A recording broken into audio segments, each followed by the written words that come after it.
मंत्री मनोहर लाल को सुन रहे थे। आपको बता दें कि अंतर्राष्ट्रीय व्यापार मेले में मुख्य अतिथि के तौर पर वो शिरकत किए, जहां पर वो लोगों को संबोधित कर रहे थे। और फिलहाल अब बुलेटिन में आगे बढ़ेंगे और रुख करेंगे पलवल की खबर का। पलवल में हरियाणा के मुख्यमंत्री मनोहर लाल ने कहा कि देश के प्रधानमंत्री नरेंद्र मोदी जी का विजन है कि देश को आत्मनिर्भर बनाया जाए और युवाओं को शिक्षा के साथ साथ उनके हाथों में कौशल प्रदान किया जाए। प्रधानमंत्री के विजन को साकार करते हुए हरियाणा सरकार द्वारा पलवल के गाँव दुधौला में देश का पहला कौशल विश्वविद्यालय श्री विश्वकर्मा कौशल विश्वविद्यालय की स्थापना की गई है। श्री विश्वकर्मा कौशल विश्वविद्यालय के देश निर्माण में महत्वपूर्ण भूमिका निभाएगा। मनोहर लाल ने आगे ये भी कहा कि जिस विजन के साथ इस विश्वविद्यालय की स्थापना की गई है उसमें यह विश्वविद्यालय पूरी तरह से फिट बैठ रहा है।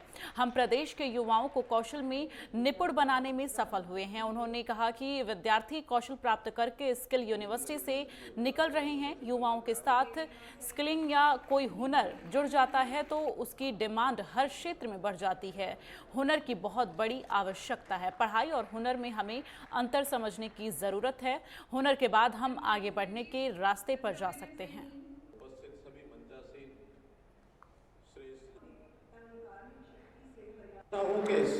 जो कल्पना की गई थी इस कौशल विश्वविद्यालय को बनाने की, अभी भी पूरा बना नहीं है, इसका काम चल रहा है।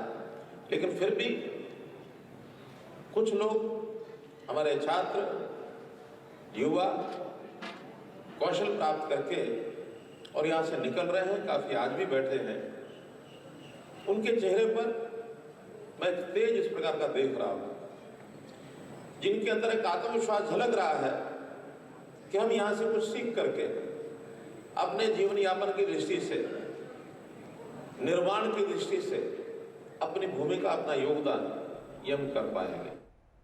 हरियाणा के मुख्यमंत्री मनोहर लाल ने ट्वीट कर कहा कि श्री गुरु नानक देव जी के पवित्र स्थान श्री करतारपुर साहिब के कॉरिडोर को पुनः श्रद्धालुओं के लिए खोलने पर प्रधानमंत्री नरेंद्र मोदी का आभार और अभिनंदन। इसके साथ ही उन्होंने आगे कहा कि इस निर्णय से दुनिया भर के सिख समुदाय के लोग गुरु नानक देव जी के प्रकाश पर्व को उत्साहपूर्वक मना सकेंगे।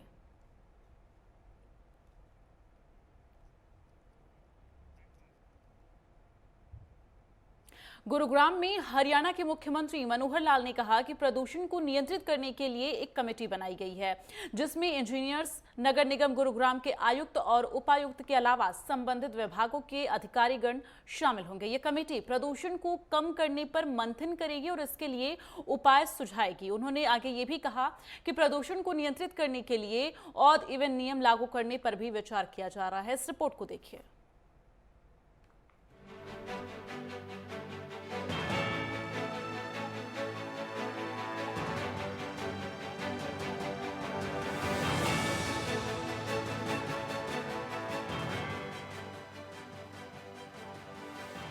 सीएम मनोहर लाल ने ग्रीवेंस कमेटी की अध्यक्षता की, जिसके बाद उन्होंने कहा कि प्रदेश में नियम 7A वाले क्षेत्रों में बिना एनओसी के रजिस्ट्री पर रोक लगा रखी है, ताकि शहरों में अवैध कॉलोनियां विकसित न हो। सालों से बनी अवैध कॉलोनियों को नियमित करने के लिए पोर्टल खोला गया था, जिस पर प्रदेश में लगभग 1200 कॉलोनियां रजिस्टर हुई हैं। उनको नियम अनुसार नियमित करने के बाद बची हुई पुरानी कॉलोनियों को रजिस्टर करने का मौका दिया जाएगा और पोर्टल दोबारा खोला जाएगा। सभी को विकास शुल्क जमा करवाना पड़ेगा। वहीं प्रदूषण की खतरनाक होती स्थिति को नियंत्रित करने के लिए प्रदेश सरकार ने पूरी ताकत झोंक दी है। इसी दिशा में एक कमेटी बनाई गई है, जिसमें नगर निगम गुरुग्राम के आयुक्त और जिला उपायुक्त के अलावा संबंधित विभागों के अधिकारी एवं इंजीनियर शामिल किए गए हैं। कमेटी प्रदूषण को कम करने को लेकर मंथन करके उपाय सुझाएगी। यही नहीं, ऑड इवन नियम भी लागू करने के ऊपर विचार किया जा रहा है। देखिए, एक समस्या कई वर्षों से हम इसको झेल रहे हैं और बड़ी गंभीर समस्या है। आखिर प्रदूषण के कारण से स्वास्थ्य के लिए बहुत हानिकारक है जो प्रदूषण होता है, तो हमारी सबकी जिम्मेवारी है, हम उसको ठीक करने के लिए पहले भी लगे हैं। फिर भी सुप्रीम कोर्ट ने कुछ निर्देश दिए हैं। कल हमको जो निर्देश मिले हैं उसके अनुसार जैसे स्कूल कॉलेज हैं उनको कुछ समय के लिए बंद करना है, इंडस्ट्री जो है वो कुछ समय के लिए बंद करने की बात आई है। खास करके जो कोयले से चलने वाली इंडस्ट्री है, हमारे कुछ थर्मल प्लांट भी बंद किए गए हैं। वाहन जो हैं डीजल के, पेट्रोल के 10 साल और 15 साल उसके जो ज़्यादा पुराने हो गए उनको सड़कों से हटाने की बात की गई है। और हम विचार कर रहे हैं कि ऑड इवन का भी अगर कोई प्रपोज़ल एक आध में सब लोगों ने मिलकर अगर विचार किया, उसकी सहमति दी, तो वो भी हम करने वाले हैं। और कुल मिलाकर ये समस्या गंभीर है। ग्रीवेंस कमेटी की बैठक में मुख्यमंत्री के सामने 16 मामले रखे गए। इनमें से 14 का मौके पर ही निपटारा कर दिया गया। गांव बाबूपुर में स्ट्रीट लाइट लगाने के मामले में गड़बड़ी की शिकायत सामने आने पर मुख्यमंत्री ने आरोपियों से रिकवरी करवाने के साथ साथ उनके खिलाफ आपराधिक मामला दर्ज करवाने के निर्देश दिए हैं। इस मामले में बताया गया है कि गांव बाबूपुर में 6,400 रुपए प्रति लाइट के हिसाब से 200 लाइटें लगाई गई थी, जबकि सरकार ने 2,400 रुपए का रेट तय किया था।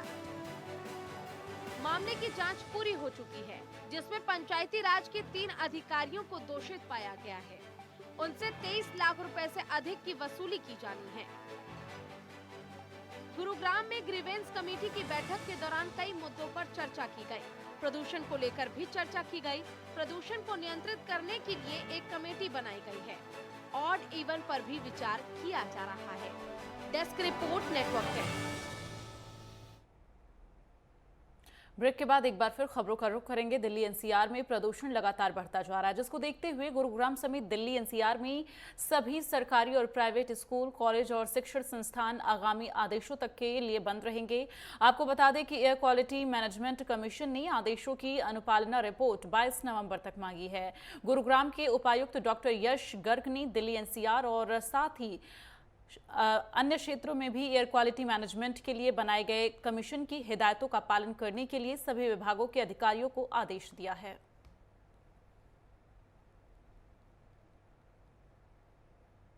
फतेहाबाद में पराली जलाने वालों के खिलाफ प्रशासन ने सख्त रुख अपना लिया है, जिसको लेकर प्रशासन ने पराली में आग लगाने वाले 456 लोगों पर जुर्माना किया है और जुर्माने के रूप में उनसे 11,70,00,000 रुपए वसूले गए हैं। और वहीं जानकारी देते हुए डीडीए राजेश कुमार ने बताया कि अब तक हरसैक से मिली जानकारी के मुताबिक जिले में 1,276 स्थानों पर फायर लोकेशन मिली है और उन्होंने बताया कि किसानों को लगातार पराली प्रबंधन करने और पराली ना जलाने को लेकर जागरूक किया जा रहा है। वहीं उन्होंने बताया कि किसान पराली को ना जलाएं, इसके लिए सभी खंड और गांव स्तर पर स्कूली विद्यार्थियों को साथ लेकर कार्यक्रम आयोजित किए जाएंगे। ये कार्यक्रम जिले में 62 जगहों पर आयोजित किया जाएगा।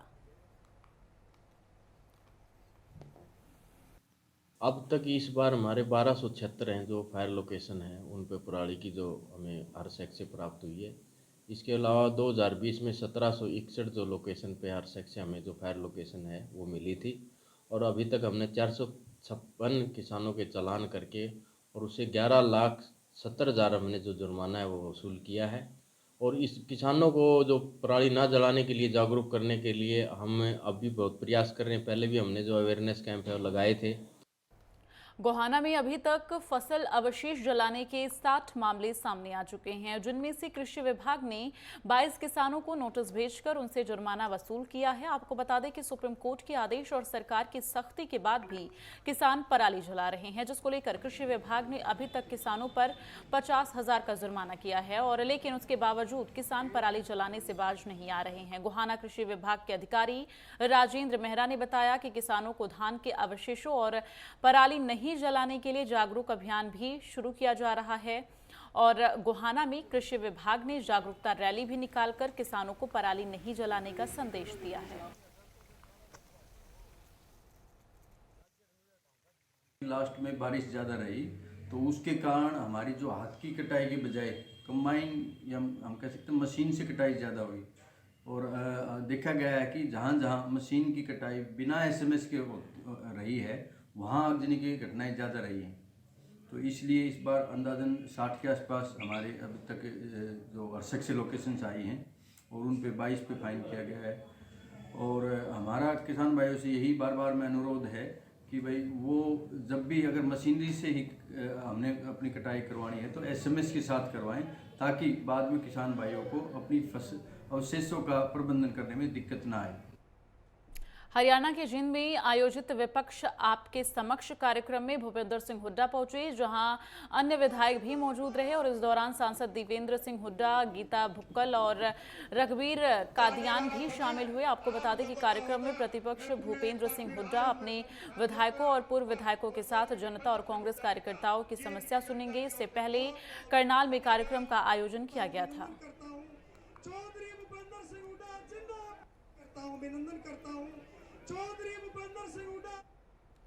कुरुक्षेत्र की जाट धर्मशाला में आम आदमी पार्टी से दिल्ली ओबीसी कमीशन के चेयरमैन जगदीश यादव पहुंचे मिलने के लिए और उन्होंने हरियाणा और पंजाब के चुनाव को लेकर कहा कि हमारा संकल्प हमारा यूथ जीतेगा और हर बूथ इसकी शुरुआत हरियाणा प्रदेश के युवाओं ने की है। और उन्होंने दावा किया कि आम आदमी पार्टी के मुखिया दिल्ली के मुख्यमंत्री अरविंद केजरीवाल के नेतृत्व में 7 साल के विकास को देखते हुए हरियाणा प्रदेश में भी आम आदमी पार्टी की सरकार खड़ी की जाएगी।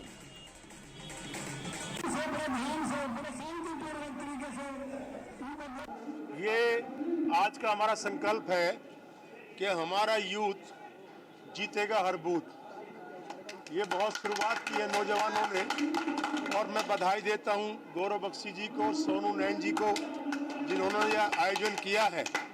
जो हमारे दिल्ली के माननीय मुख्यमंत्री जी के जो कार्यक्रम दिल्ली के अंदर सफल कार्यक्रम रहे हैं, जो सफल उनके जहाँ 7 साल उनके दिल्ली के कामकाज के रहे, यहाँ के लोगों को उनकी सुविधा दिलाने के लिए बच्चों ने संकल्प लिया है कि हम हरियाणा के अंदर भी आम आदमी पार्टी की सरकार लेके आए।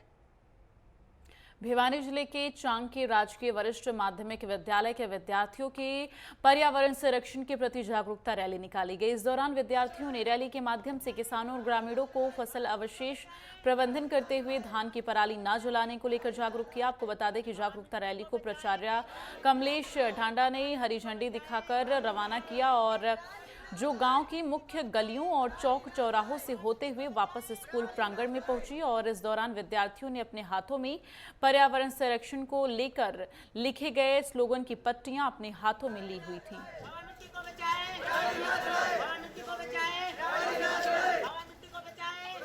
आज भिवानी के चांग गांव में जागरूकता रैली बच्चों के द्वारा निकाली गई। ये फसल अवशेष प्रबंधन के ऊपर थी। जैसा कि अभी आप भी देख रहे हो, सुप्रीम कोर्ट भी बोल रही है कि भाई पराली ना जलाएं, तो उस चीज़ के लिए किसानों को जागरूक करने के लिए एक बच्चों के जरिए युवा शक्ति का जो यूज किया गया है कि भाई आप पराली ना जलाएं, खेत में इसको पराली को ना जलाकर आप अपनी भूमि भी बचा सकते हो और वातावरण को भी दूषित होने से बचा सकते हो। फतेहाबाद में खेल और युवा कार्यक्रम विभाग ने जिला प्रशासन के सहयोग से भोड़िया खेड़ा स्टेडियम में किसानों को पराली प्रबंधन के प्रति जागरूक के लिए रैली निकाली और इस मौके पर मुख्य अतिथि उपायुक्त महावीर कौशिक ने खिलाड़ियों और छात्रों की जागरूकता रैली को हरी झंडी दिखाकर रवाना किया और जन जागरूकता के लिए प्रेरित किया। कार्यक्रम की अध्यक्षता कृषि विभाग की उपनिदेशक राजेश सिहाग ने की है और ये रैली आपको बता दें कि स्टेडियम से शुरू होकर गाँव के भोड़िया खेड़ा के बस स्टैंड और गांव के मुख्य गलियों में होते हुए वापस स्टेडियम पहुंची और विधिवत रूप से कार्यक्रम का समापन किया गया। पराली जलाने की घटनाओं को रोकने के लिए जिला प्रशासन द्वारा सितंबर माह से ही, जब से धान की कटाई का सीजन शुरू हुआ है, लोगों को जागरूक करने के लिए village level camps, block level camps और डिस्ट्रिक्ट लेवल कैंप्स का आयोजन किया गया था। 236 गांव जहां पे धान की खेती की जाती है, उन सभी गांवों में प्रशासन द्वारा और कृषि विभाग द्वारा जो जागरूकता कैंप है उनका आयोजन किया गया था। वहीं नूंह जिले में अब तक तकरीबन 5 लाख लोगों को कोरोना की डोज लग चुकी है और अभी भी तकरीबन 5.25 लाख लोग जो हैं शेष हैं और जिनको कोरोना की पहली खुराक लगाई जानी है। स्वास्थ्य विभाग में कार्यरत डिप्टी सिविल सर्जन डॉक्टर बसंत दुबे ने बताया कि प्रधानमंत्री नरेंद्र मोदी के दिशा निर्देश के अनुसार इलाके में जागरूकता आई है और जिसके बाद तेजी से आंकड़ा बढ़ रहा है, जिससे लोग टीकाकरण में सहयोग कर रहे हैं, उनको प्रोत्साहित किया जा रहा है, साथ ही उनको सम्मान भी दिया जा रहा है।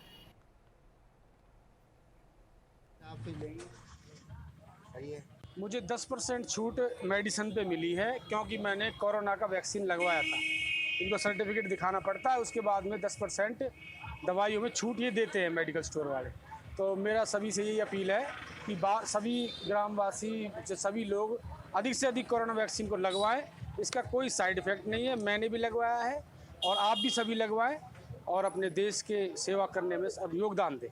हमें कल वैक्सीन वितरण करते हुए राशन की प्रणाली को शुरू किया था और हमें पीछे भी सख्त आदेश दिए गए हैं कि बिना टीके के कोई राशन नहीं देना और सभी के टीका अनिवार्य हैं।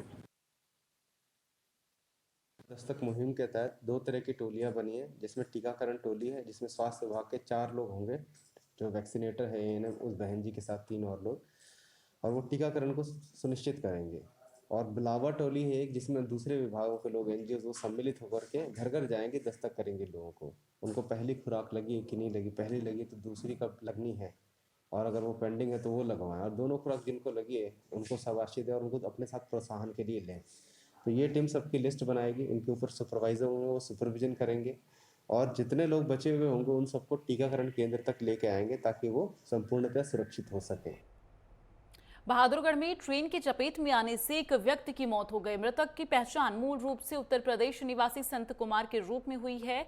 संत कुमार बहादुरगढ़ के आधुनिक औद्योगिक क्षेत्र की एक फैक्ट्री में काम करता था और काम के बाद ही वो वापस अपने छोटू राम नगर स्थित किराए के घर पर जा रहा था और उसी दौरान वो ट्रेन की चपेट में आ गया और हादसा दिल्ली रोहतक रेल मार्ग पर बहादुरगढ़ के परनाला गाँव के पास हुआ है। और आपको बता दें कि मृतक के परिजनों को घटना से अवगत करवा दिया गया है। परिजनों के पहुंचने के बाद ही पोस्टमार्टम की कार्रवाई अमल में लाई जाएगी। फिलहाल पुलिस ने घटना को हादसा मानते हुए IPC की धारा 174 के तहत मामला दर्ज कर जांच शुरू कर दी है। रात 8:30 बजे के करीब ज़्यादा पैसेंजर गाड़ी से एक आदमी जिसको रात को वहाँ से ले आए थे हॉस्पिटल में ये में रख दिया था। अब सुबह इसकी पहचान है संत कुमार सनोफ प्रेमपाल के रूप से रानपुर जिला कासगंज के रूप में हुई। घर वाले आ रहे हैं, कार्रवाई अमल में ला रही है। रेलवे दुर्घटना का मामला। वहीं फरीदाबाद में 77 साल के बुजुर्ग की हत्या का मामला सामने आया है। आपको बता दें कि घर के सामने लगाए जा रहे मलबे के ढेर को हटाने के चलते काफी दिनों से तनाव चल रहा था, जिसका विरोध करने पर बुजुर्ग के साथ धक्का मुक्की की गई, जिसके दौरान बुजुर्ग गिरकर जख्मी हो गया और उनकी मौत हो गई। सूचना मिलने पर पुलिस मौके पर पहुंची और कहा जा रहा है कि अभी इस पूरे मामले में शिकायत नहीं मिली है। पुलिस की तरफ से बताया गया और शिकायत दर्ज होने पर कानूनी कार्रवाई आगे की जाएगी। देखो उन आपस में दरवाजे को लेकर जो झगड़ा हुआ था ना, धक्का मुक्की उनकी हुई होगी, वो कहीं साइड में गिर गए तो उनको चोट आई। वो वहीं एट द स्पॉट बेहोशी की हालत में उनका लड़का सुनील उनको हॉस्पिटल लेके गया। अभी पुलिस को जैसी वो कंप्लेंट देंगे तो उस आधार पर जो भी कानूनी कार्रवाई होगी वो अमल में लाई जाएगी। श्री राम शर्मा का मकान बन रहा है जी, वो अपना उस कूड़े को जो मकान का जो 3 महीने 4 महीने हो गए उस कूड़े को उठा करके इनके दीवार के साथ लगा रहा है रोजाना। अच्छा, अब इनकी हमारी मामी जो बीमार हैं और वहाँ पिन्नी विन्नी ला करके उनको इकट्ठी करके वहाँ जलाता तो ये मना करते हैं भैया इनको पिन्नी को उधर डालते कूड़े पे, नहीं डलेंगे। तो ये रोजाना की बहस होती है।